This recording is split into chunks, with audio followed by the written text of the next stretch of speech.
So it's a real pleasure to see you all, and especially to see some of those that I met in person at the fabulous Oxford conference over the summer. And it is a particular pleasure to talk about one of my favourite Trollope novels, Miss Mackenzie. I think it's worth just briefly reminding ourselves of the general context here in terms of Trollope's life and career. Published in 1865, when Trollope was flat out busy, at the height of his energy and power, and with a high reputation, and he was trying to do something new in this relatively short novel. As he put it in his autobiography, it was written with a desire that a novel may be produced without any love. But even in this attempt, it breaks down before the conclusion, which I suppose is true, though this is still not a novel of conventional domestic romance. It doesn't follow the typical mid-Victorian pattern of a story of young love, as of course many of Trollope's novels do.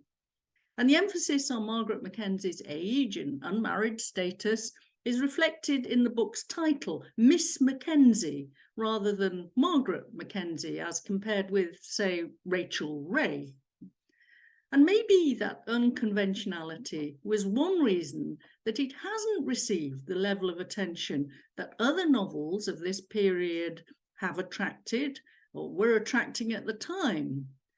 And it didn't focus primarily on the lives of ladies and gentlemen, though Margaret Mackenzie is emphatically a lady. Many of the characters are from different social categories. Maybe that was a reason that readers didn't, as it were, give it the profile of the other novels at that time. And another reason, an obvious one, is that it wasn't part of the major series that readers and critics have tended to focus on. It wasn't a Barsetshire novel, wasn't a Palliser novel, though there are characters who recur elsewhere, notably, I think, Miss Todd, the great Miss Todd, one of the novel's most likeable characters, I think, who had played a part in the earlier novel, The Bertrams. So some contemporary critics thought that it was vulgar because of the characters who came from different social categories. And so did some contemporary writers. Henry James, for instance, thought Trollope really beyond the pale in this kind of novel.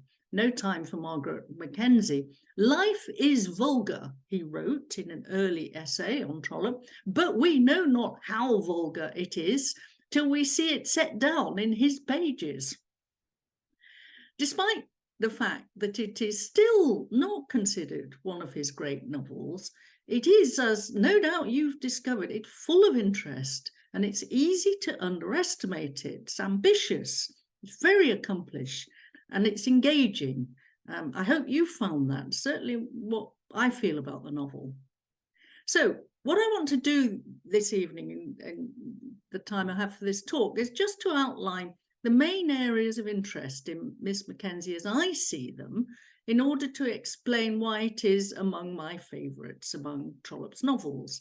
And I'll be really interested to learn how far my views coincide with yours. First and foremost is the interest of Margaret Mackenzie herself and her growth as a character. I think it's quite hard to think of a character in a Trollope novel who changes more than she does. She's a bit browbeaten at the beginning of the novel, though never without a sense of her own value. But she grows increasingly spirited as the story unfolds, and always courageous, a moral quality that Trollope values. In his autobiography, Trollope calls her a very unattractive old maid. He may have been joking when he said that, but if he was serious, readers have certainly not agreed. Her appetite for life, together with her fundamental kindness and generosity, is very appealing, and Trollope intends his readers to be on her side. At the age of 36, I'm quoting here, the age of 36, Margaret Mackenzie was still a young woman. She had resolved that she would not content herself with a lifeless life, such as those few who knew anything of her evidently expected from her. She would go into the world and see if she could find any of those pleasantnesses of which she had read in books. And it's worth remembering that Margaret Mackenzie doesn't just read books, though she does read books. She is also a writer. She's a tireless composer of verses, which I think say something important about her character as a young woman. She has a strong inner life, which years of subservience to her father and brother has not crushed. And this is made clear from the start. One of the reasons Trollope is sympathetic to this character, with Trollope, with his powerful inner life. There's a bit of Trollope in Margaret Mackenzie. The life of women when they are no longer very young seems to have been on Trollope's mind in the mid-1860s. He'd reflected on this theme in the small house at Allington when he was thinking about and disapproving of Mrs. Dale's renunciation of social pleasures as a 40-year-old widow and mother of 2 young daughters. Again, I quote, "And in truth, Mrs. Dale could have been as young in heart as they were. Women at 40 do not become ancient misanthropes or stern rhadamanthine moralists indifferent to the world's pleasures. No, not even though they be widows. There are those who think that such should be the phase of their minds. I profess that I do not so think. I would have women, and men also, be young as long as they can be young. It is not that a woman should call herself in years younger than her father's family Bible will have her to be. Let her who is 40 call herself 40. But if she can be young in spirit at 40, let her show that she is so." Worthy sentiments, and I, for one, entirely agree. And they are the sentiments with which Trollope approaches the character of Margaret Mackenzie. And what the novel has to say about feeling is important here.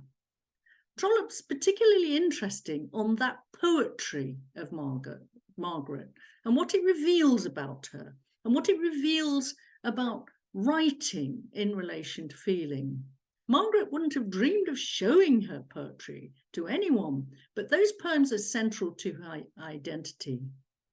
She's a childless woman. They are what she has created. Quote, "She loved them as well as a mother loves her only idiot child. They were her expressions of the romance and poetry that had been in her. And though the expressions doubtless were poor, the romance and poetry of her heart had been high and noble. How wrong the world is in connecting so closely as it does the capacity for feeling and the capacity for expression. In thinking that capacity for the one implies capacity for the other, in confusing the technical art of the man who sings with the unselfish tenderness of the man who feels. But the world does so connect them, and consequently, those who express themselves badly are ashamed of their feelings. The fact that genuine feelings, authentic feelings, are not always easy to read or always on display is a recurrent topic in Margaret Mackenzie. And again, it's an important theme in Trollope's other novels of the mid-1860s. This is a novel that, often with a light touch, sets its face against artifice and display, and is much concerned with the authenticity of the inner life of feeling. It's one of the points that makes a connection between Margaret Mackenzie and the apparently stolid and venal John Ball, makes him a worthy suitor for her hand. And here is John Ball thinking about Margaret Mackenzie. As he looked with his dull face into the square, no physiognomist would have declared of him at that moment he was suffering from love or thinking of a woman that was dear to him. But it was so with him. and the physiognomist, had one been there, would have been wrong. A further point of real interest in what the novel has to say about social relations and social class is what is revealed about Margaret's character in her interaction with other characters in the novels. She's inexperienced and somewhat timid, but she will not be bullied, and this is very much in her favour. We might think here of Mary Thorne in Dr. Thorne and her resolute refusal to be put down by social grandeur, which is one of the things that makes her a suitable and worthy bride for Frank Gresham. No doubt Trollope had plenty of personal experience of haughty aristocrats who felt entitled to put him in his place. Margaret repeatedly questions the values of established social status and of rank. This is among the features that made him popular among the largely middle-class readership he was building in the 1860s. It's not quite the full-scale onslaught on aristocratic pretension that we find in Ellen Wood, Mrs. Henry Wood's wildly popular sensation novel, East Lynne, published in 1861, a novel of which Trollope disapproved. But Margaret Mackenzie is certainly not inclined to revere a lofty title or a big house. You remember when Lady Ball thinks that Margaret is rich and is trying to persuade her to marry her son John. I quote, Lady Ball had so trusted to her prestige, to her own ladyship, to her carriage and horses and to the rest of it, and had so misjudged Margaret's ordinary mild manner that she had thought to force her niece into an immediate acquiescence by her mere words. The result, however, was exactly the contrary to this. Had Miss Mackenzie been left to herself after the interview with Mr. Ball, had she gone upstairs to sleep upon his proposal without any disturbance to those visions of sacrificial duty which his plain statement had produced, had she been allowed to leave the house and think it over without any other argument to her than those he had used, I think that she would have accepted him. But now she was up in arms against the whole thing. She was claimed as a wife into the family because they had thought that they had a right to her fortune, and the temptations offered by which they hoped to draw her into her duty were a beggarly title and an old coach. No. That's a great passage, I think. Another winning aspect of Miss Mackenzie is its emphasis on the reader's participation and the reader's judgment. Like Margaret Mackenzie, other characters change in the novel as their fortunes rise and fall, and we are asked as readers to change our judgment of them as we do of Margaret. Here, for instance, is Trollope speaking of Mrs. Tom Mackenzie. I quote, whether or no she was ill-treated in the matter, I will leave my readers to decide, having told them all that it is necessary for them to know in order that a judgment may be formed. That's, I think, such a typical moment of Trollope, but particularly, I think, typical of this novel. Our judgment may be formed. We have the facts at our disposal. We're drawn into this novel. Should Margaret marry? If so, who? We come to care about these questions because we've been asked to judge the complications that she has to deal with. And no doubt everyone in this meeting will have reached different conclusions, which is, of course, part of Trollope's intention. So, adding to the list of what the novel has to recommend it It is so interesting, it seems to me, in its social commentary. It's full of vivid characters, not heroes nor villains, but imperfect people of varying dispositions, doing their best or something well short of their best in an imperfect world. Not only is it interesting on rank, though it is, it's also interesting on social class. And of course, they're not the same thing for Trollope and his readers. Its effect on the way in which characters are perceived and perceived themselves is a recurrent theme here. Samuel Rubb's yellow gloves, for instance, so revealing and as disastrous to his cause as Reverend Maguire's alarming squint is to his. Or take the kindly Mrs. Buggins, whose place on the social spectrum seems to be decided from the first by her name, Mrs. Buggins. She hasn't had much attention from critics, but I think she's a very telling figure in the novel. Her marriage is a kind of comic parody of Margaret's forthcoming marital resolution, and it touches on Trollope's point about aging. Here she is, Mrs. Prothero at this point, but very soon to be Mrs. Buggins, leaving for her wedding. "To be sure, I'm an old woman," she said before she went. "Who has said that I ain't? Not I, nor yet Buggins. We're both of us old. But I don't know why we is to be desolate and lonely all our days because we ain't young. Seems to me that the young folks is to have it all to themselves, and I'm sure I don't know why." Then she went, clearly resolved that as far as she was concerned, the young people shouldn't have it all to themselves, and as Buggins was of the same way of thinking, they were married at St. Mary le Strand that very morning. But Mrs. Buggins is also interesting on the question of social class.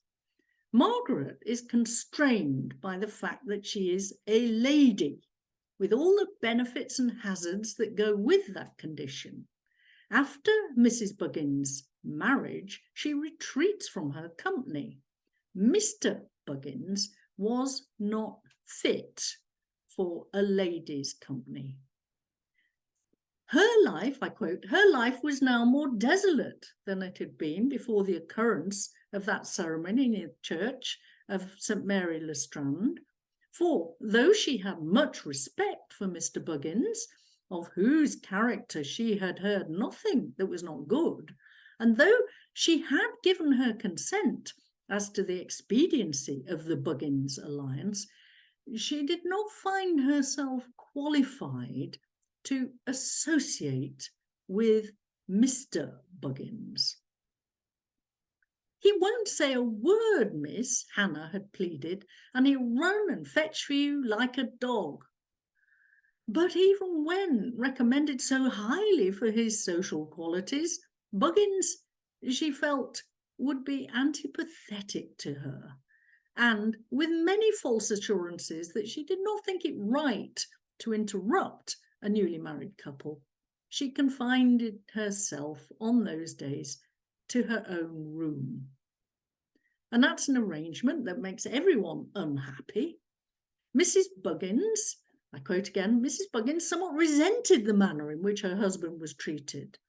Mrs. Buggins was still attentive, but she made little speeches about Buggins's respectability, and Margaret felt that her presence in the house was an annoyance. Margaret's relations with the Buggins is significant, and Trollope analyses it in some detail. Again, on Christmas Day, Miss Mackenzie was pressed very hard to eat her Christmas dinner with Mr. and Mrs. Buggins, and she almost gave way. She had some half-formed idea in her head that should she once sit down to table with Buggins, she would have given up the fight altogether. She had no objection to Buggins, indeed had no strong objection to put herself on a par with Buggins, but she felt that she could not be on a par with Buggins and with John Ball at the same time. Why it should be that in associating with the man she would take a step downwards, and yet might associate with a man's wife without taking any step downwards, she did not attempt to explain to herself. But I think that she could have explained it had she put herself to the task of analysing the question, and that she felt exactly the result of such analysis without making it. At any rate, she refused the invitation persistently and ate her wretched dinner alone in her bedroom. Such an interesting passage, I think, that in terms of social class and of the, as Trollope himself puts it, the analysis of social class. And as Margaret muses elsewhere in a novel, it was well to be a lady, but then might it not also be very well not to be a lady? And might not the advantages of the one position be compensated with equal advantages in the other? And that is a real question in Margaret Mackenzie, which is, I think, one of the first, maybe not the very first, but one of the first in Trollope's oeuvre to think with some seriousness about how women's lives are defined and confined by the demands of gentility. And even the sturdy Mrs. Buggins is not in the end resistant to the social hierarchies that have dictated Margaret's behaviour. Once she catches wind of the likelihood that Margaret will marry a baronet, she sees the point. She apologised, almost without ceasing, for the liberty she had taken in suggesting that Margaret should drink tea with her husband. And indeed, miss, I shouldn't have proposed such a thing, were it ever so, if I had suspected for an instant how things were going to be.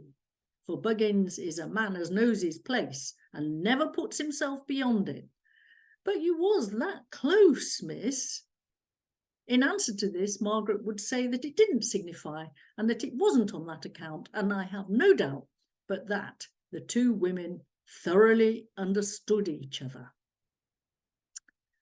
The novel is full of real questions, and the answers to those questions are never entirely simple.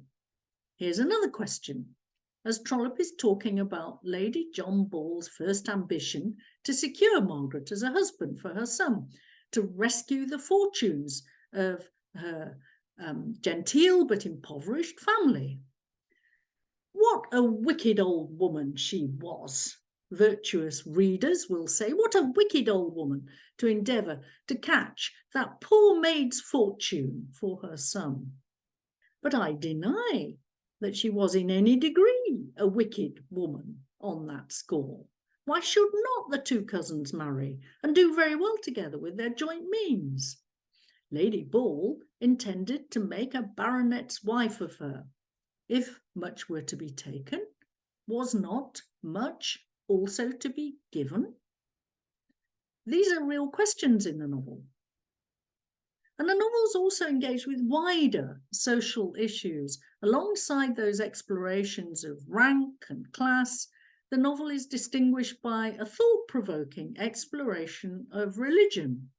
As ever, Trollope is wholly unsympathetic to the evangelical faction within Anglicanism, but he is more balanced than usual about the appeal of evangelical society to those who are committed.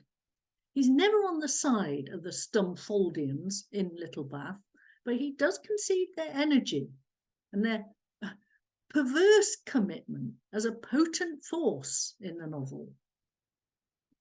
And Miss Mackenzie is telling on the question of the press and the potential abuse of its power, another recurrent theme in his writing. Remember the Warden, for instance.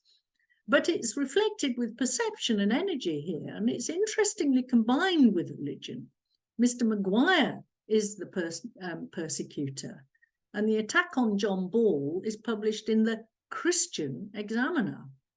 And those two reflections of self-interest are not separate. More Surprisingly, perhaps, given the wide-ranging social thinking in this novel, is its interest in the body. Margaret is, unusually for a woman in Trollope's fiction, fully aware of her own body and its attractions. The scene in front of the mirror where Trollope makes this clear is remarkable. It's a scene often singled out by critics, and I'm sure you'll remember the one I'm talking about. I'm quoting here. When Susanna was at school, she got up, Margaret got up, that is, and looked at herself in the mirror. She moved up the hair from off her ears, knowing where she would find a few that were grey, and shaking her head as though owning to herself that she was old. But as her fingers ran almost involuntarily against her locks, her touch told her that they were soft and silken, and she looked into her own eyes and saw that they were bright. Her hand touched the outline of her cheek, and she knew that something of the fresh bloom of youth was still there. And her lips parted, and there were her white teeth. And there came a smile and a dimple and a slight purpose of laughter in her eye, and then a tear.